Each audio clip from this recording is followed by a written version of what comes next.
It is a big afternoon here at Northwest Stadium, just outside of the nation's capital.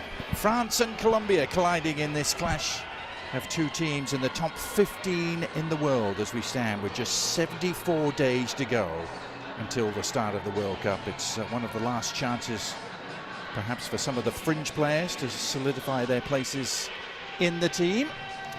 Colombia coaching 4 years at the helm. Of course, Didier Deschamps knows that this will be his last summer in charge, and looking to go out on the right note. But away we go.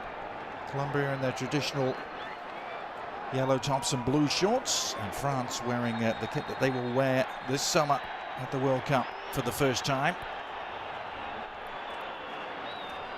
And Adrian, if we're going to talk about victories of Colombia over France, there is another one. I'll tell you about it in a second.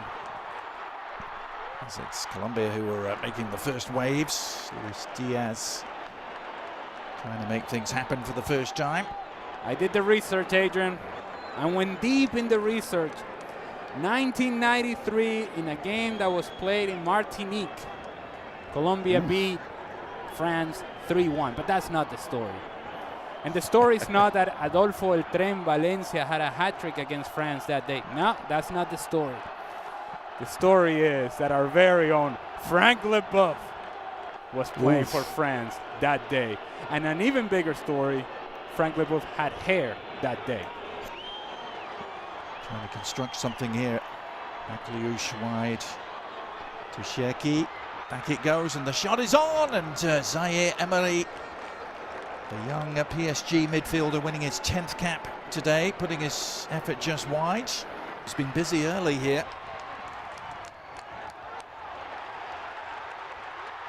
Colombia started in fine fettle 3 days ago. They were ahead inside 2 minutes against Croatia, and here they are on the front foot. Teed up for James Rodriguez, never really got control. The follow-up shots, well, wasn't that far wide. There's Richard Rios. Quite couldn't sort it out on top of the 18-yard box. But once this ball pops out to Richard Rios, this is an aspect of his game that he is really good at. Striking from distance. This ball is dancing, and Bryce Samba is just looking at it. Wants to run it. The defense again is accepted. Here's Thuram.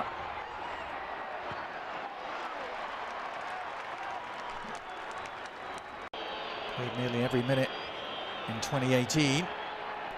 N'Golo Kante has played the first touch, but able to keep the attack alive. Akliouche looking to combine, and well, it's an ungainly tangle of legs rather than an actual foul. There's an initial grab from Juan Cabal. A little something. Not enough for a penalty. Mojica sort of turns Akliouche around, and then Cabal, as you mentioned, tangling the legs, and we play on. World Cup qualifying action. Now, chance for Thuram, going round the keeper, but he was offside. Montero out to make life difficult for him, but Marcus Thuram straying beyond the last defender.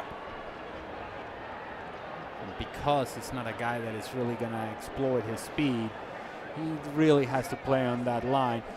Gives you an idea why is it important to find the right players to give you depth in a tournament like the World Cup. Yeah, it's Colombia though who are forcing the issue here, and that was an all-important touch behind for the corner. My goodness, I think Arias thought he had a tap-in coming his way. And he did. The service is coming. John Arias has the tap in, and Lucas Hernandez with a sliding challenge. Great defensive play. Players for this team going into this World Cup. Yeah. It's Kante eluding the defender Akliouche onto Kalulu, and well, flag stays down for now. Little pocket on the edge of the area, but a pocket that was closed down very quickly, but at the expense of a free kick. Lucas Hernandez brought down. The Colombians didn't like it at all.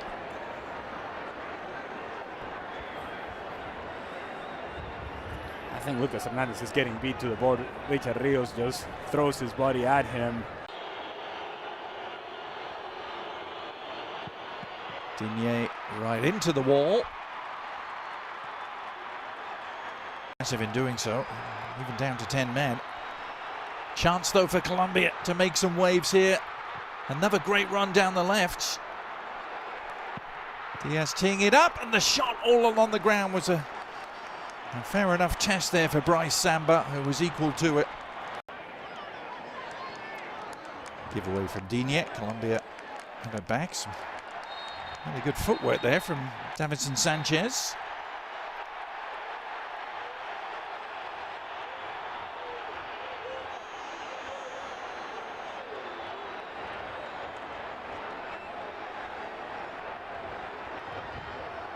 All right, a little bit of pushing and shoving, a little bit of something, some intensity, some fighting.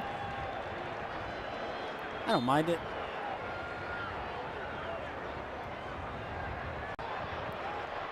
Akliouche, a long way out.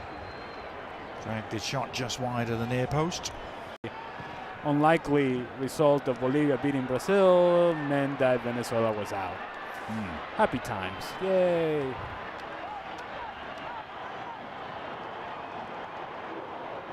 Under the cosh a bit here though. Here's Thuram looking to turn and lay off. The shot, oh, it's turned in. France leads. Doué's efforts took a huge deflection. May actually go down as an own goal. It certainly deceived Montero. But Doué receiving the plaudits.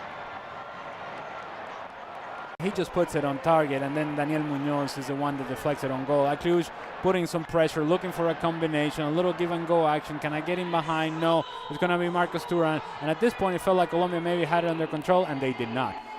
The deflection by Johan Mojica falls onto the path of Doué, who puts it on target. Give him credit. Álvaro Montero had it covered. And to your point, Adrian, it is indeed the deflection of Daniel Muñoz that takes it away from Montero. 1-0 France. Daniel Muñoz just stretching out a left leg here to try and block the effort. All he could do was steer it past the helpless Montero. It was only a matter of time when he was just going to take over the world and be among the elites in the world. And it just never quite happened for him at the club level. No. As Arias gets to the byline, whips in the cross. A little bit of a late infringement there on Bryce Samba, who stays down.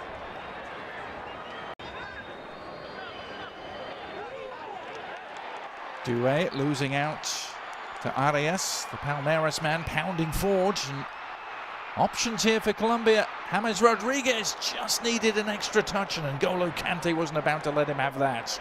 Club career never quite matching what he's done wearing the yellow of Los Cafeteros, as they have some defending to do.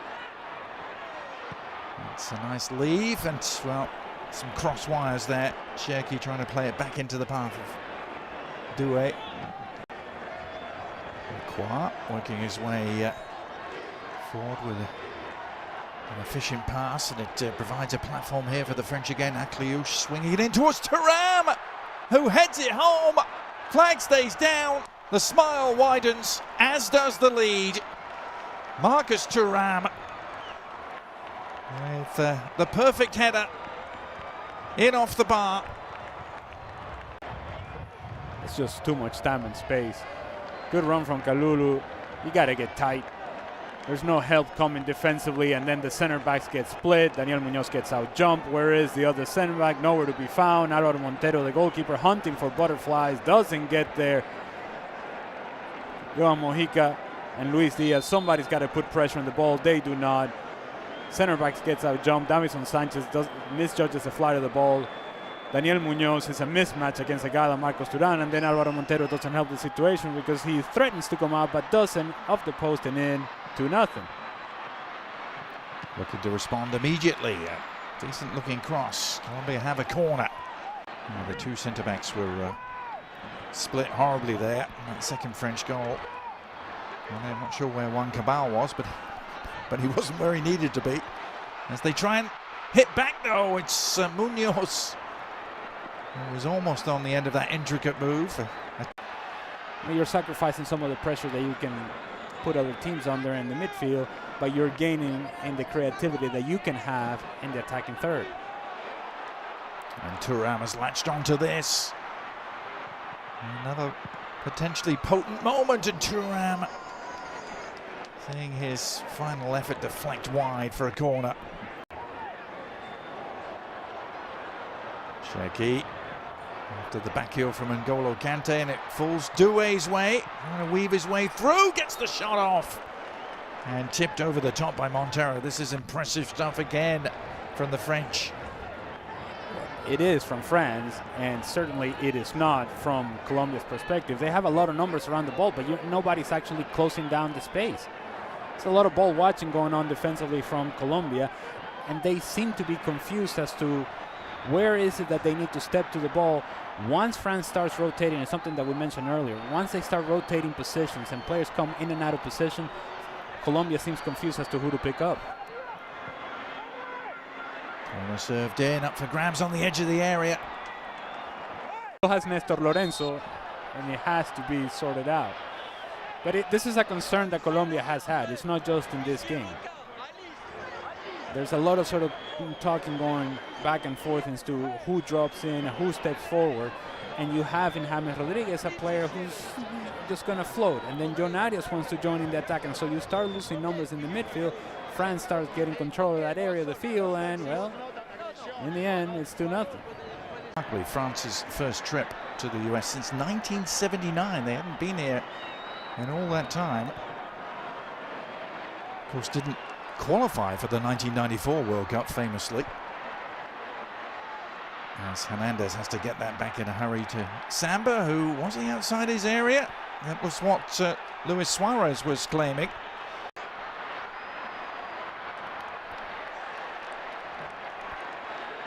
Recovery work from Doué, just disrupting it, breaking it up.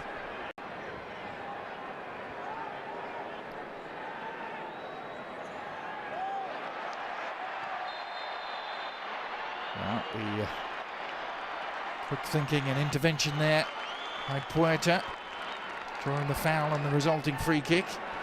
Some game to make a debut in.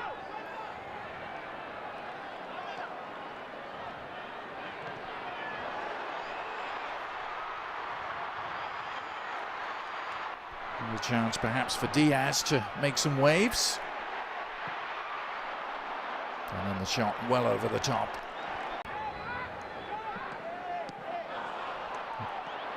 Well, that's a careless giveaway. Will it be punished? France on the move here. It's Thuram chasing it down. Good square, and the shot is on, and it's 3. And it's Doué again who's done it. A clinical counter-attack.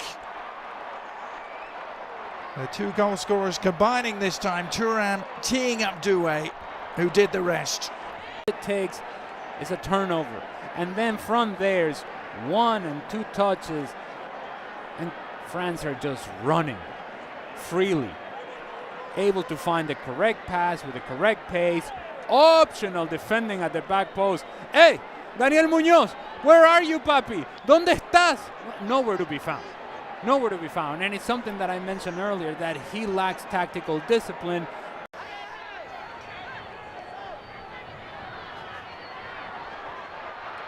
I think they found him a hotel eventually, but I'm glad the budget allowed it. Barely.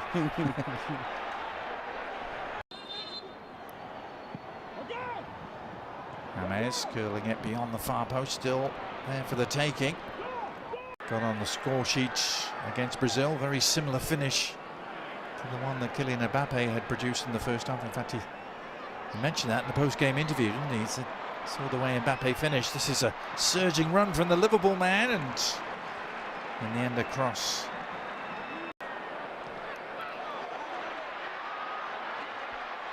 One back for Colombia, and a chance to break here.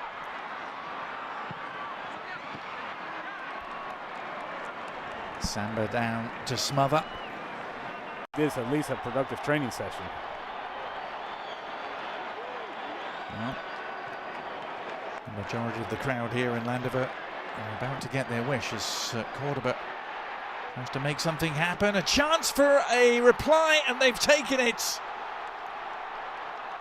Colombia getting on the score sheet. Jamington Campaz with the unerring finish in off the far post.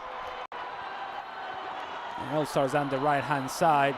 Doesn't seem like the cleanest of combinations, but it's a hold-up play from Cordoba that I think breaks everything open. He tries to, on the turn, hits it on target.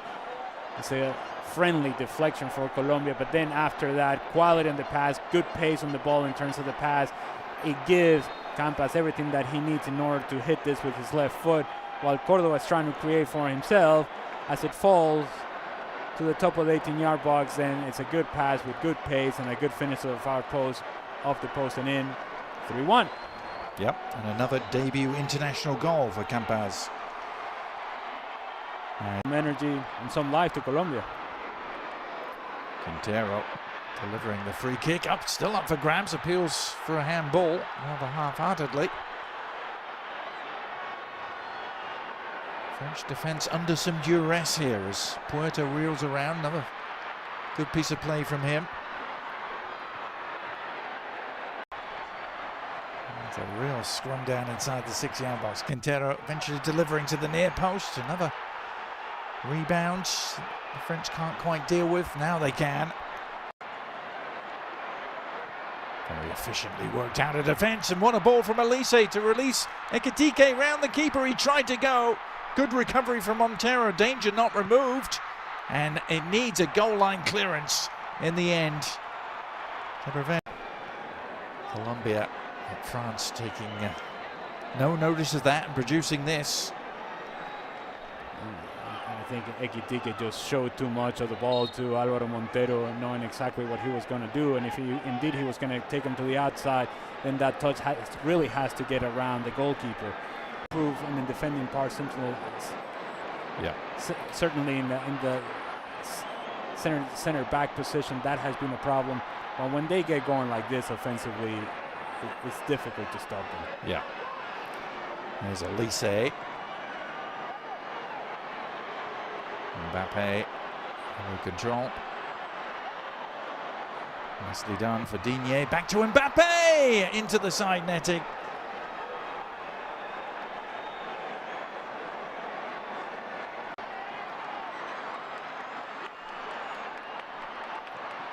Campaz, the Colombian goal scorer, carving out another corner.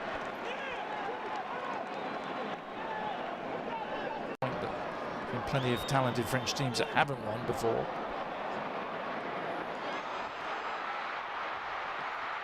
Another good moment here for Colombia. Is there another goal to come? There isn't. Last-ditch block. Campas trying his luck again. Samba able to punch it clear. And the French survive defensively and look to thrive at the other end again. Ekitike with a driving run. May go it alone, and well, he had Elise one side, he had Mbappe the other. And he only had eyes for goal. Hugo Ekitike. That's a good ball for Cordoba to get on here. Exciting end to the game. Cordoba's curler. Not quite. There's going to be one more moment yet for them. It is Kylian Mbappe. He's round the keeper, and he finishes. And he ties the all-time French record goal scorer. Offside, Adrian. Calm down, Adrian. That was going to be the moment. Olivier Giroud was about to hand his crown over to Mbappe, but it'll have to wait. Trying to send the yellow-shirted crowd home happy with another strike. It's not going to come, though. And with it goes the final whistle. And France do prevail by 3-1. They had the 2-goal lead at half-time. And they end with a 2-goal victory. Kylian Mbappe had the ball in the back of the net, but was offside. And so in the final analysis, only France with another comprehensive victory against South American opponents.